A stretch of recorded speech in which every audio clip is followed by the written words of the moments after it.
بسم اللہ الرحمن الرحیم۔ السلام علیکم ناظرین، شہادت کی حقیقت اور یہ سیریز جو سیدنا امام عالی مقام اور آپ کے پورے خانوادے کو خراج پیش کرنے کی غرض سے ARV QTV نے سجائی ہے۔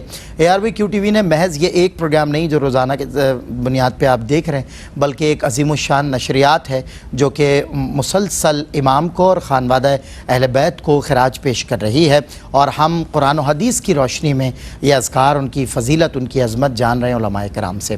آج انشاءاللہ شہادت کی حقیقت عنوان ہے، تو شہادت کی حقیقت کو سمجھنے کا موقع بھی ہے، اور وہ عظیم شہادت کے زمانے بھر میں جس کو سلام اور خراج پیش کیا جاتا رہے گا۔ یزید نقشہ جور و جفا بناتا ہے، یزید نقشہ جور و جفا بناتا ہے، حسین اس میں خط کربلا بناتا ہے۔ یزید آج بھی بنتے ہیں لوگ کوشش سے، حسین خود نہیں بنتا خدا بناتا ہے۔ شاہ است حسین، بادشاہ است حسین، دین است حسین، دین پناہ است حسین، سرداد نہ داد دست در دست یزید، حقا کے بنائے لا الہ است حسین۔ حسین تم کو زمانہ سلام کہتا ہے، حسین تم کو زمانہ سلام کہتا ہے۔ پروگرام کا آغاز کریں گے، اور ہمارے اس پروگرام میں آج کے جو مہمانان ذی وقار ہیں، ملک پاکستانی نہیں بلکہ عالم اسلام کے عالی شان علماء کرام اور ثناء ہمارے ساتھ ہیں۔ مفتی محمد سہیل رضا امجدی صاحب، مفتی سید زیغم علی گردیزی شاہ صاحب، اور ممتاز و محترم عالمی شہرت یافتہ ثناء انور اشفاق ابراہیم برادران، آپ چاروں کی خدمت میں سلام۔ اور پروگرام کا آغاز جو ہے وہ امام علی مقام اور اہل بیت اطہار کی منقبت سے کرتے ہیں۔ انور بھائی، اشفاق بھائی، اگر وہ کلام سنا دیں، ہزاروں میں 72 تن تھے، تسلیم و رضا۔ ہزاروں میں 72 تن تھے، تسلیم و رضا والے، ہزاروں میں 72 تن تھے، تسلیم و رضا والے، حقیقت میں خدا ان کا تھا اور یہ تھے خدا والے، حقیقت میں خدا ان کا تھا اور یہ تھے خدا والے۔ اور کسی نے جب وطن پوچھا تو یوں حضرت نے فرمایا، کسی نے جب وطن پوچھا تو یوں حضرت نے فرمایا، مدینے والے کہلاتے تھے، اب ہیں کربلا والے، مدینے والے کہلاتے تھے، اب ہیں کربلا والے۔ اور حسین ابن علی کی کیا مدد کر سکتا تھا کوئی، حسین ابن علی کی کیا مدد کر سکتا تھا کوئی، یہ خود مشکل کشا تھے اور تھے مشکل کشا والے، یہ خود مشکل کشا ہیں اور ہیں مشکل کشا والے۔ اور دوائے درد سیاں پنجتن کے در سے ملتی ہے، دوائے درد سیاں پنجتن کے در سے ملتی ہے، زمانے میں یہی مشہور ہیں دارالشفا والے، زمانے میں یہی مشہور ہیں دارالشفا والے۔ اور یہ نعرہ حر کا تھا جس وقت فوج شام سے نکلا، یہ نعرہ حر کا تھا جس وقت فوج شام سے نکلا کہ دیکھو یوں نکلتے ہیں جہنم سے خدا والے، کہ دیکھو یوں نکلتے ہیں جہنم سے خدا والے، ہزاروں میں 72 تن تھے تسلیم و رضا والے، حقیقت میں خدا ان کا تھا اور یہ تھے خدا والے۔ سبحان اللہ، ماشاءاللہ، خوش رہیے، بہت خوب پڑھا ماشاءاللہ۔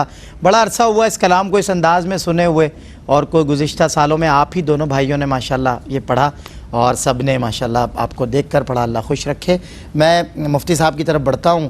حضرت رئیس میاں چشتی فتح پور سیکری والے، ایک مرتبہ حاجی عبدالرؤف صاحب اور آپ کی ملاقات ہوئی تھی، آپ کو یاد ہوگا، وہ تشریف لاتے ہیں۔ حضرت سلیم الدین چشتی کے جو سجادے ہیں ان کے 2 شعر پیش کرتے ہوئے آگے بڑھ رہا ہوں کہ اس طرف دولت امام علی مقام کو پیش کر رہے ہیں، اس طرف دولت حکومت لشکر جرار تھا، اس طرف دولت حکومت لشکر جرار تھا، اس طرف سرکار تھے سرکار کو میرا سلام، بد دعا کے واسطے اٹھے نہیں سرور کے ہاتھ، حضرت شبیر کے کردار کو میرا سلام۔ مفتی محمد صلی اللہ علیہ وسلم صاحب، مارکہ کربلا کو میں جب اس کا ایک تاریخی تسلسل میرے سامنے آتا ہے مفتی صاحب، تو اجازت ہے میں یہ سوال، تو اس میں مجھے یہ 2 افراد کا مارکہ نہیں دکھائی دے رہا، بلکہ ایسا لگ رہا ہے جیسے حق و باطل کا مارکہ ہے، تو کیا اس حوالے سے آپ میری رہنمائی فرماتے ہیں؟ بسم اللہ الرحمن الرحیم، صلی اللہ علیہ وعلا آلہ واصحابہ وبارک وسلم۔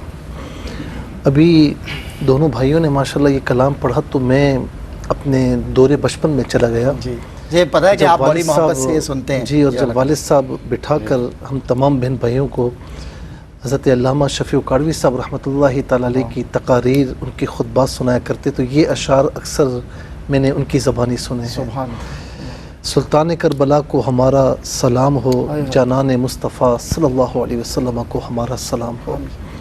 آپ نے جو سوال فرمایا، اس کے جواب میں ایک تمہیداً یہ عرض کروں گا کہ عاشورہ جو ہے حضور نواسہ رسول امام حسین رضی اللہ تعالی عنہ کی شہادت سے پہلے بھی یہ دن تھا، اور یہ عاشورہ مشہور تھا، کئی واقعات کی بنیاد پر یہ مشہور تھا۔ جیسے کہا جاتا ہے کہ نوح علیہ السلام کی کشتی اسی تاریخ میں مقام جودی پر آ کر ٹھہری، ابراہیم علیہ السلام اسی تاریخ میں جو آگ ہے نار نمرود گل گلزار ہوئی، اسی تاریخ میں یونس علیہ السلام مچھلی کے پیٹ سے باہر تشریف لائے، اسی تاریخ میں جو ہے اللہ تبارک و تعالیٰ نے ایوب علیہ السلام کو صحت نصیب فرمائی۔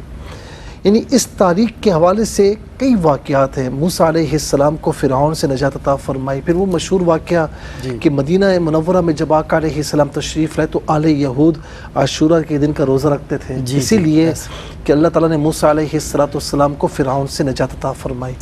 لیکن یہ بات قابل غور ہے، قابل توجہ بھی ہے کہ جس دن سے، جس تاریخ سے امام حسین رضی اللہ تعالی عنہ نے اور آپ کے رفقائے کار نے میدان کربلا میں عظیم شہادت پیش کی، باقی سارے واقعات ایک طرف رہ گئے اور یہ عظیم واقعہ ایک طرف آ گیا۔ اور اب رہتی دنیا تک لوگ جہاں عاشورہ کا دن آتا ہے ذکر ہی نہیں کرتے، وہاں امام حسین رضی اللہ تعالی عنہ کا ذکر ہوتا ہے، اور امام حسین رضی اللہ تعالی عنہ اور ان کے خاندان کی اہل بیت اطہار کی قربانی یاد کی جاتی ہے۔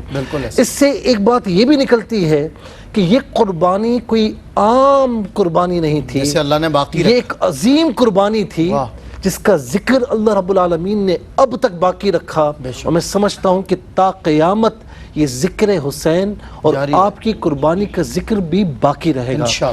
باقی رہا یہ سوال کہ یہ بظاہر دیکھیں، بظاہر امام حسین رضی اللہ تعالی عنہ اور یزید کے درمیان معرکہ تھا، بظاہر تو یہ تھا، لیکن حقیقت میں یہ حق اور باطل کے درمیان معرکہ تھا، اور جہاں تک حق اور باطل کے درمیان معرکہ، لڑائی، یہ آج سے نہیں ہے، صحیح بات، یہ شروع سے ہے. جیسے کہا جاتا ہے نا ازل سے تا امروز جاری ہے معرکہ خیر و شر، چراغ مصطفی سے شراب بولہبی تک. بالکل یہ تو جاری ہے. ایسا ہی ہے. آدم علیہ السلام سے تاریخ اٹھائیں تو آدم علیہ السلام خیر، شیطان شر. اس کے بعد حابیل اور قابیل کا معاملہ ہے، حابیل خیر، قابیل شر. ابراہیم علیہ السلام کا معاملہ ہے، ابراہیم علیہ السلام خیر، خیروں کی خیر، اور وہاں پر نمرود شر ہے. اچھا طالوت اور جالوت کا معاملہ، طالوت خیر، جالوت شر. موسیٰ علیہ السلام اور فرعون کا معاملہ، تو موسیٰ علیہ السلام خیر کا پیکر ہیں اور فرعون شر کا پیکر ہے.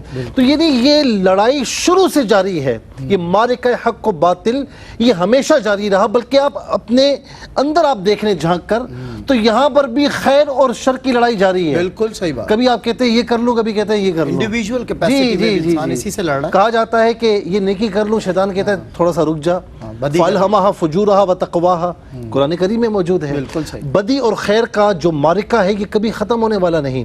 لیکن کچھ معرکے ایسے ہیں جسے امام حسین رضی اللہ تعالی عنہ اور یزید کا معرکہ، یہ ایک ایسا معرکہ ہے کہ امام حسین رضی اللہ تعالی عنہ ہے تو ایک شخصیت کا نام، لیکن ابھی ایک شخصیت کا نام نہیں رہے بلکہ ایک کردار کا نام رہے، ایک صدق اور سچائی کا نام بن گئے، ایک استقامت کا نام بن گئے. اور یزید اس کے مقابلے میں بظاہر یزید ایک شخصیت کا نام ہے، لیکن یزید جو ہے یوں سمجھ لیجئے کہ برائی کا مرکز بن گیا ہے. ایک کردار سامنے آ گیا ہے کہ رہتی دنیا تک جہاں خیر ہوگا وہاں امام حسین رضی اللہ تعالی عنہ کا کردار نظر آئے گا، جہاں شر ہوگا وہاں یزیدیت کا کردار نظر آئے گا. اور رہتی دنیا تک آپ دیکھیں کہ جہاں پر یزیدیت عروج پائے گی تو وہاں کوئی امام حسین کا پیروکار ضرور آئے گا اور وہی حسینی کردار اپنائے گا. تو یہ ہے معرکہ حق و باطل.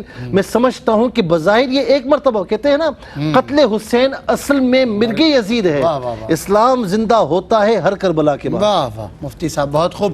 اور دیکھیں میں لوگ اکثر کہتے ہیں، خیر یہ بھی میں اس میں حق بجانب ہوں کہ یزید مر گیا حسین ہے، یہ کہا جاتا ہے. لیکن اللہ نے جس طرح فرعون کو بھی عبرت بنا کے رکھا نا، اللہ نے یزید کو بھی عبرت بنا کے رکھا. میں ایک جملہ کہوں گا. جی دو چیزیں. جی آج مسلمانوں کے ہر گھر میں حسین ہوتا ہے، حسین نام ہے.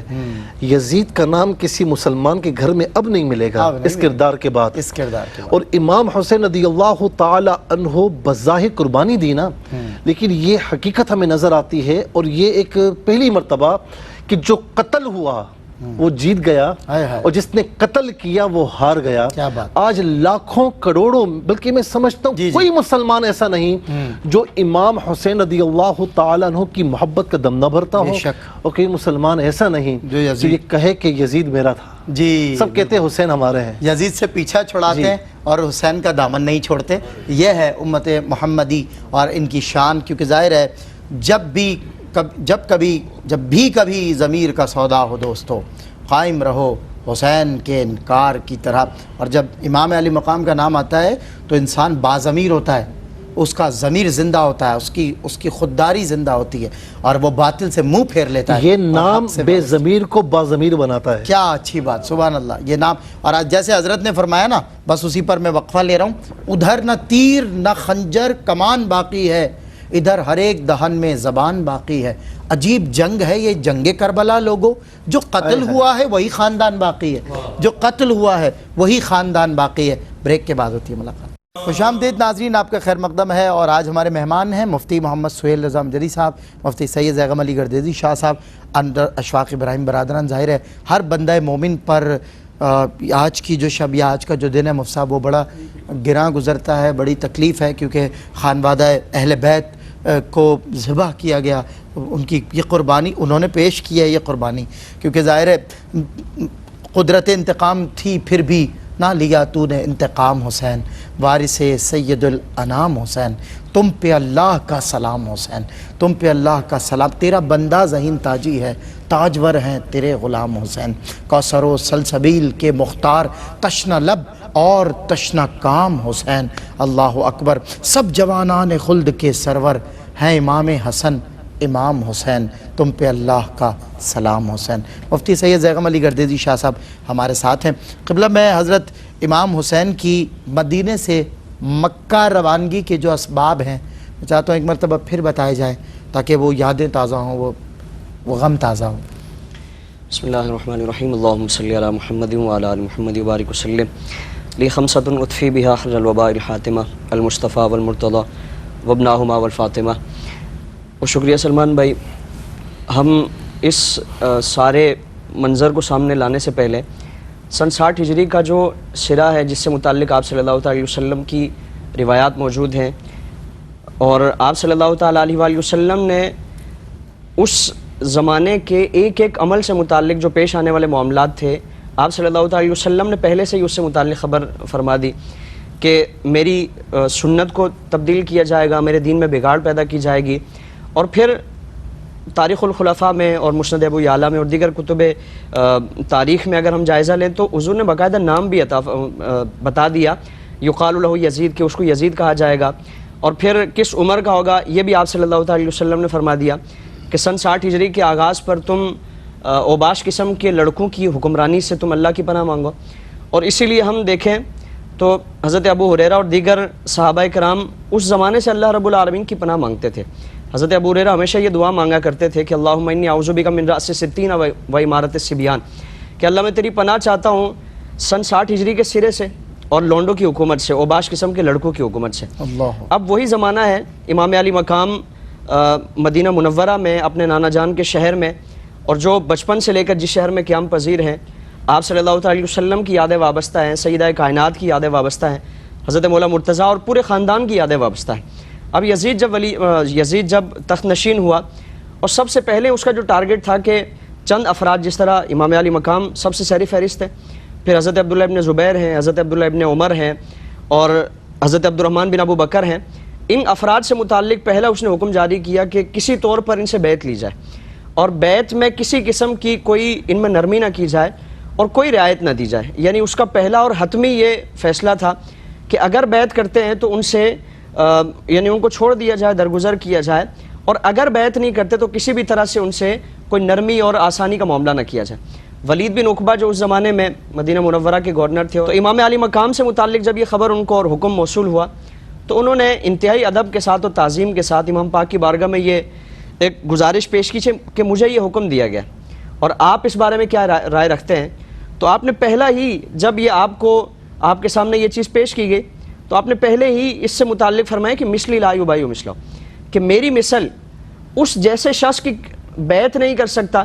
یعنی صرف حسین اور یزید کی جنگ نہیں ہے، جس طرح اس سے پہلے مفتی صاحب نے کلام فرمایا کہ یزید اور حسین نہیں، بلکہ یہ دو شخصیات اور دو نظریات کی جنگ ہے، اور مجھ جیسی شخصیت، مجھ جیسا تقدس، مجھ جیسا ادب و احترام رکھنے والا، مقام و مرتبہ رکھنے والا کوئی بھی شخص یزید جیسا جو کرتوت رکھنے والا ہے اور گناہ فرمانا اوباش لونڈوں کی اوباش قسم کا، یعنی اس کے سارے کرتوت سامنے تھے، وہ ساری چیزیں آیات تھی۔ اور امام علی مقام نے جو اس سے متعلق کلام فرمایا نا کہ رجل فاسق شارب الخمر قاتل النفس مولن بالفسق، کہ وہ شراب پینے والا ہے، وہ فاسق و فاجر ہے، اور وہ قتل نفس کا مرتکب ہے، اور پھر علل اعلان وہ فسق و فجور میں مبتلا شخص ہے۔ صحیح۔ اب امام علی مقام نے جب یہ کیفیت اس کے سامنے پیش کی، ولید بن عقبہ کے سامنے ساری چیزیں بیان فرمائی، تو ولید بن عقبہ نے پھر آپ سے عرض کی کہ آپ کچھ دنوں کے لیے سوچیں۔ صحیح۔ اب یہاں سے امام پاک جب واپس تشریف لا رہے تو یہاں ولید بن عقبہ کے پاس مروان بن حکم موجود ہے، تو اب اس شخص نے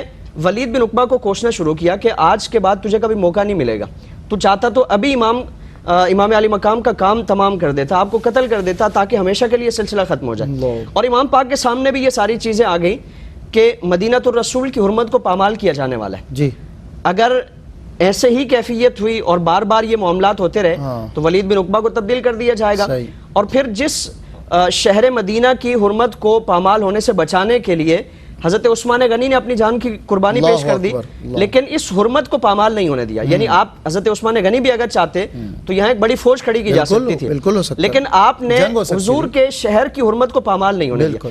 یہی چیز امام علی مقام کے سامنے تھی، آپ نے مشورہ فرمایا، اور اس خطرے کے ساتھ، اس خدشے کے ساتھ کہ اگر یہاں مزید رہے تو ایک خون کا سلسلہ اور مسلمانوں میں قتل و غارت کا سلسلہ شروع ہو جائے گا.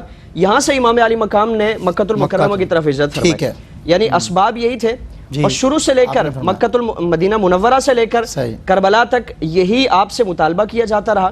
اور ہمیشہ امام علی مقام کا یہ جواب تھا کہ مثلی لا یبایع مثلا، کہ میرے جیسا کوئی بھی شخص، میرے جیسا مقام و مرتبہ و تقدس رکھنے والا کوئی شخص یزید جیسے کسی شخص کی بیعت نہیں کر سکتا، چاہے اس کے لیے کتنی بڑی سے بڑی قربانی کیوں نہ دینی پڑے. بالکل ٹھیک، بالکل ٹھیک ہے. جو اسباب ہیں، جو اس کی جتنے بھی ریزنز تھے، کازز تھے، وہ مفتی صاحب نے ماشاءاللہ شاہ صاحب نے بیان فرمائے، اور کس وجہ سے امام علی مقام نے وہ تقدس مدینہ طیبہ کا کہ یہاں خون ریزی نہیں ہوگی، یہاں خون خرابہ، شور شرابہ، چونکہ اللہ رب العزت بھی پسند نہیں فرماتا، آوازوں کو پست رہنے کا اللہ یعنی ادب آداب کے معاملات ہیں، تو چہ جائے کہ خون خرابہ ہو.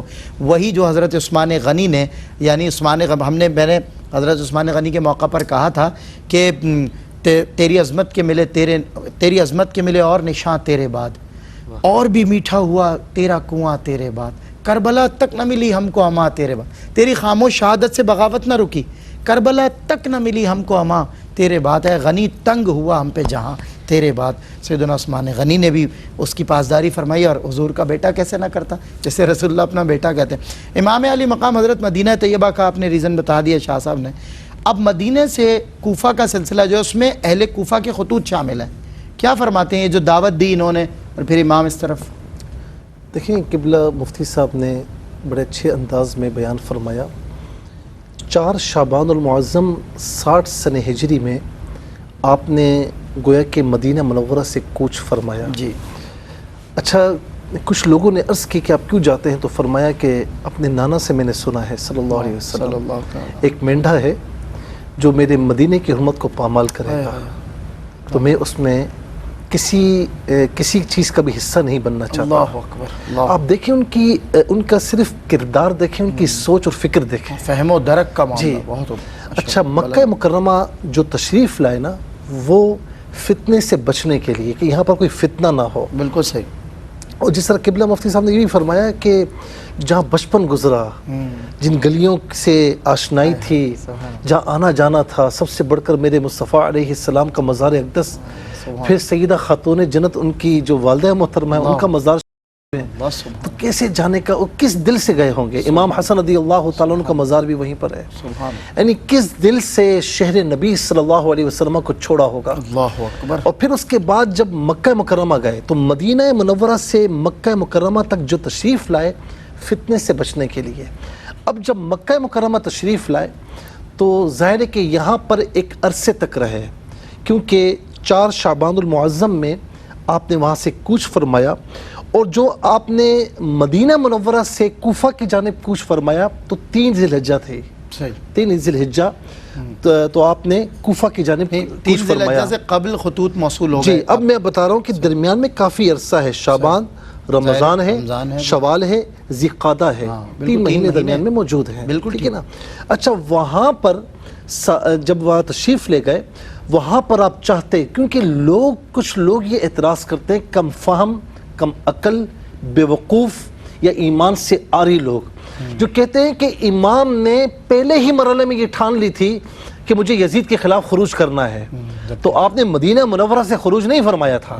ظاہر ہے آپ فتنے سے بچنے کے لیے مکہ مکرمہ آئے. اب یہاں پر بھی جو میں نے کہا نا کہ 3 مہینے کا عرصہ وہاں رہے، آپ نے خروج نہیں فرمایا. بالکل ٹھیک ہے نا. اب رمضان المبارک کے مہینے میں آپ کو وہاں سے خطوط آ رہے ہیں، اور روایات کے الفاظ ہیں کہ عبداللہ بن صبا ہمدانی اور عبداللہ بن دال سب سے پہلے یہ خطوط لے کر آئے، اور پھر گویا کہ خطوط کا ایک نہ تھمنے والا تانتا بن گیا. اچھا جی. اور روایت کے الفاظ ہے کہ ہزاروں خطوط لوگوں نے آپ کو وہاں سے بھیجے. الفاظ کیا تھے؟ ملتے جلتے الفاز. میں چاہوں گا کہ یہ قیمتی الفاظ ہیں، ان کو ظاہر ہے سن لیا جائے تاکہ معلوم چلے، تاریخ ایک بار پھر زندہ ہو. میں بریک کے بعد ہوتی ہے ملاقات. ویلکم بیک ناظرین، خیر مقدم ہے آپ کا. اور آج کا دن امام علی مقام کی بارگاہ میں ہم سب سلام پیش کر رہے ہیں، پوری امت مسلمہ سلام پیش کر رہی ہے، غیر بھی انہیں سلام پیش کریں. مفتی محمد سہیل اعظم جری صاحب فرما رہے تھے اہل کوفہ نے جو خطوط ایک تانتا بن گیا، خطوط کا ہزارہا خطوط امام کو روانہ کیے گئے، اور ان خطوط میں جو الفاظ تھے ان میں سے کچھ اقتباس آپ پیش فرما رہے ہیں. جی خطوط کے الفاظ ہو سکتا ہے مختلف ہوں، لیکن مضمون ایک تھا، مضامین ایک تھے. ٹھیک ہے کہ ہم اس کو اپنے اوپر حکمران تسلیم نہیں کرتے یزید کو، اہل کوفہ کہہ رہے ہیں اس کے فسق و فجور کی وجہ سے. ٹھیک ہے.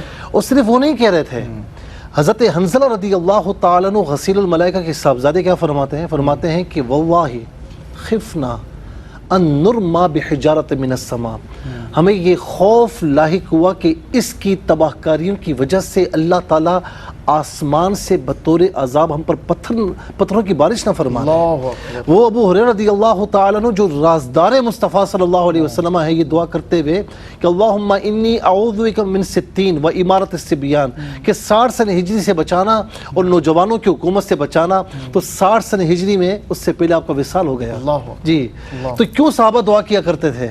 رازدار مصطفیٰ کیوں دعا فرما رہے ہیں؟ صحابہ کیوں کہہ رہے ہیں کہ ہم پر آسمان سے بارشیں نہ ہو جائیں، نہ یعنی عذاب کی صورت میں پتھروں کی بارش نہ ہو جائے. تو اب انہوں نے کہا کہ اس کے فسق و فجور کی وجہ سے ہم اس کو جو ہے وہ حکمران تسلیم نہیں کرتے، امیر تسلیم نہیں کرتے، ہم اس کے پیچھے جمعہ بھی نہیں پڑھتے، اور آپ تشریف لائیں، آپ نواس رسول ہیں اور ہم آپ کی بیعت بھی کریں گے اور ہم آپ کو اپنا امام بھی تسلیم کریں گے، آپ کے پیچھے پیچھے ہوں گے.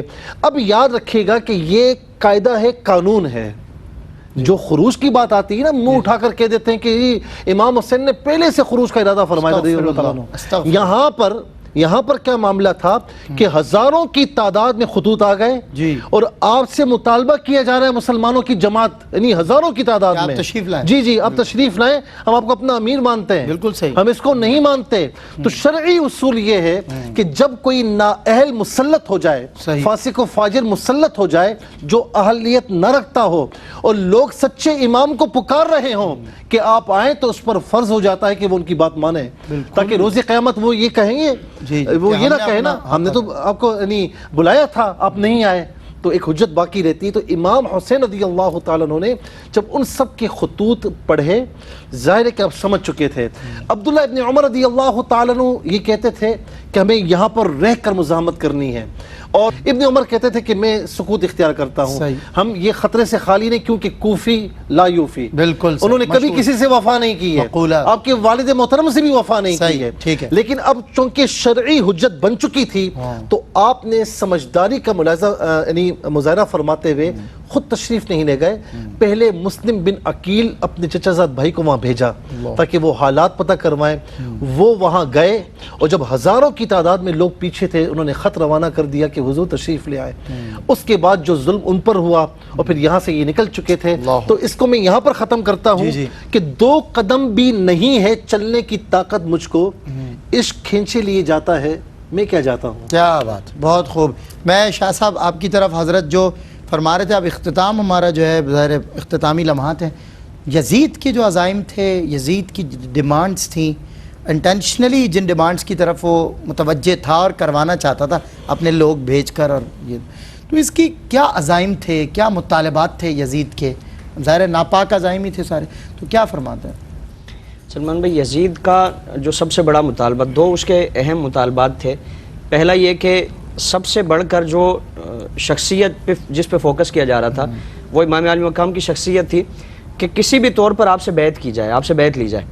اور دوسرا یہ کہ اگر بیعت نہ کریں تو آپ کو معاذ اللہ قتل کر دیا جائے. یہ مدینے میں ہم دیکھیں، ولید بن عقبہ کو یہ خط بھیجا گیا. پھر امام پاک وہاں سے خون ریزی سے بچنے کے لیے مکہ المکرمہ تشریف لاتے ہیں. آپ نے ذکر کیا مروان کا بھی. جی، پھر مکہ المکرمہ میں حاجیوں کے بیس میں تقریباً 30 افراد، آپ کو خبر ملی کہ 30 افراد کو حاجیوں کے روپ میں پھیلا دیا گیا ہے کہ وہ کسی بھی موقع پاتے ہوئے، کسی بھی وقت موقع پاتے ہوئے آپ کو شہید کر دیں گے. اب یہاں خانہ کعبہ کی اور حرم شریف کی حرمت کو پامال ہونے سے بچانے کے لیے امام پاک یہاں سے تشریف لے جاتے ہیں. تو 2 بڑے اہم مطالبات کے امام پاک کی بیعت لی جائے. اب یہاں ہم دیکھیں کہ امام پاک نے، اگر امام پاک بیعت کر لیتے، یعنی فرض محال، یہ تو ناممکن تھا امام پاک کے لیے. جس طرح پہلے ہی آپ نے جب آپ کو پیشکش اور دعوت دی گئی تو آپ نے اسی وقت فرما دیا کہ میرے جیسا شخص اس کی بیعت نہیں کر سکتا.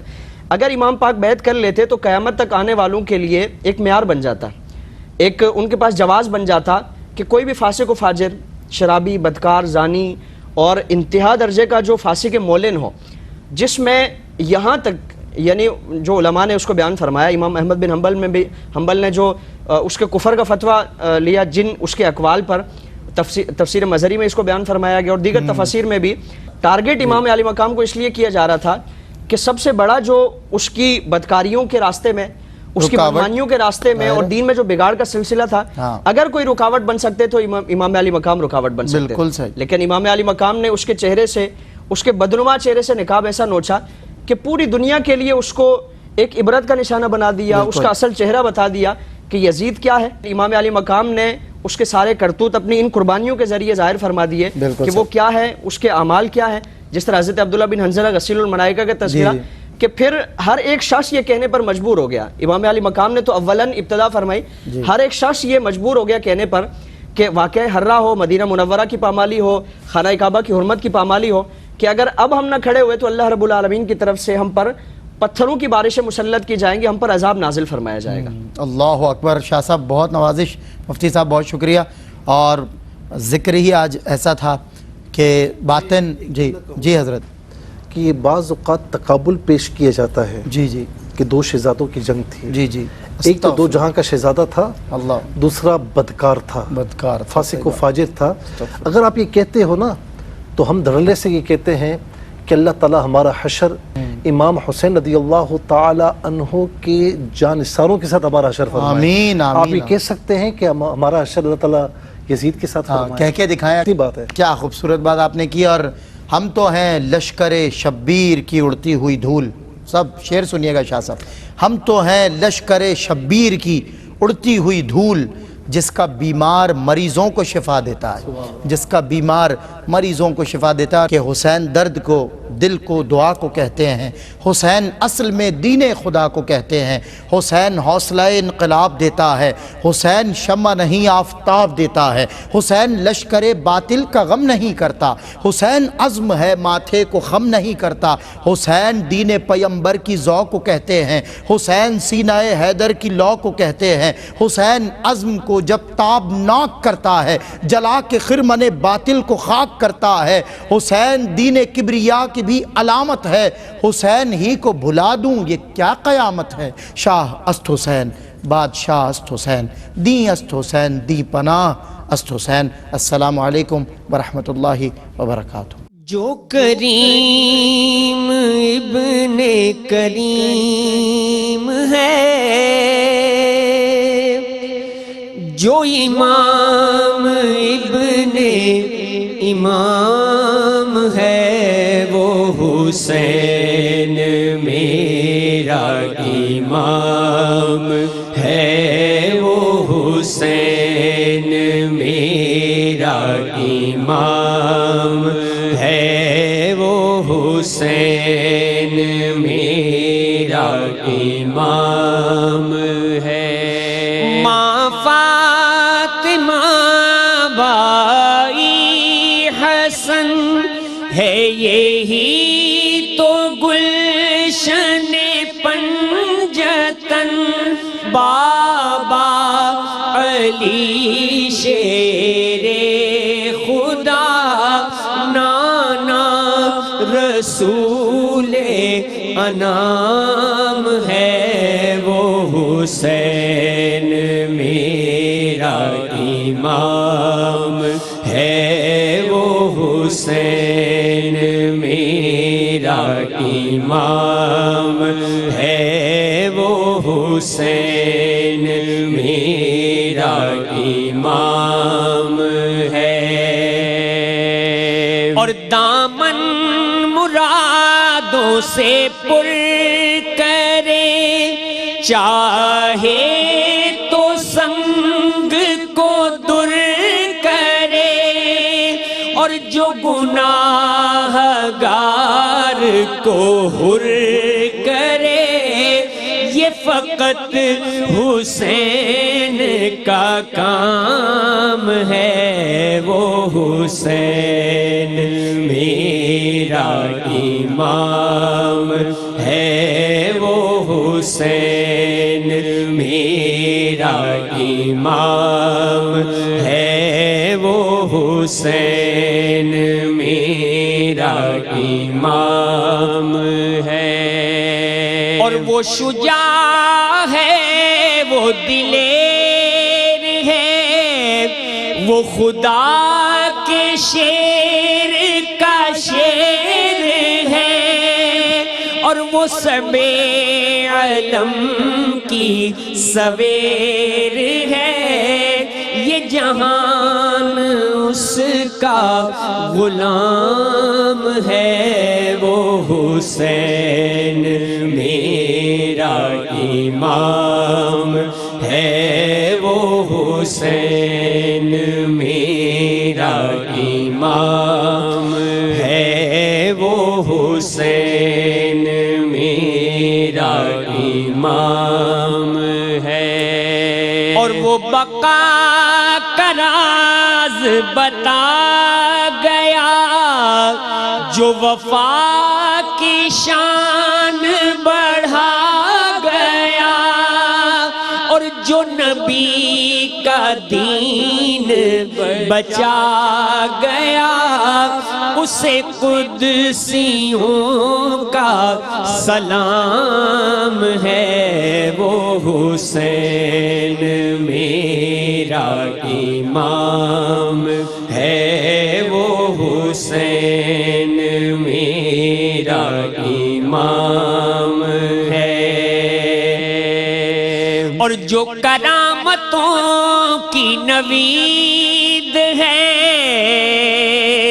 جو عنایتوں کی کلید ہے، اور جو شہید ابن شہید ہے، بس اسی کے ذکر سے کام ہے، وہ حسین میرا امام ہے، وہ حسین میرا امام ہے۔ جو کریم ابن کریم ہے، جو امام ابن امام ہے، وہ حسین میرا امام ہے، وہ حسین